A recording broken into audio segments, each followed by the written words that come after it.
একজন ভিক্ষুকের ছেলে যাকে দেখে প্রধানমন্ত্রীও মাথা নত করেছিলেন। ভাবতে পারেন, মাত্র 6 বছর বয়সে যে শিশু 1 মাসের মধ্যে নিজের মা বাবা আর বোনকে হারিয়েছিল, সেই মানুষটি একদিন রাষ্ট্রপতির হাত থেকে পদ্মশ্রী সম্মান পেয়েছিলেন। তিনি হলেন স্বামী শিবানন্দা। 1896 সালে বাংলার এক দরিদ্র পরিবারে তার জন্ম। পরিবারের অবস্থা এতটাই খারাপ ছিল যে তার মা বাবা ভিক্ষা করে সংসার চালাতেন। কিন্তু ভাগ্য যেন আরো কঠিন পরীক্ষা নিতে চেয়েছিল। মাত্র 6 বছর বয়সে তিনি হারান নিজের পুরো পরিবারকে।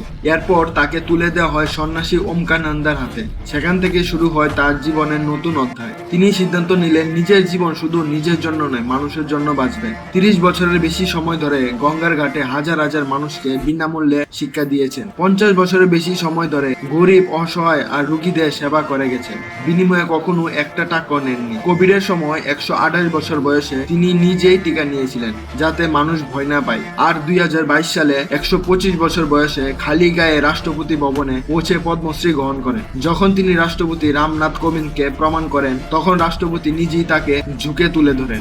আর সেই দৃশ্য দেখে দেশ আবেগে ভরে যায়। কারণ সত্যিকারের সম্মান টাকা, ক্ষমতা বা পদবীরের জন্য নয়, মানুষের জন্য করা নিঃস্বার্থ কাজের জন্য আছে।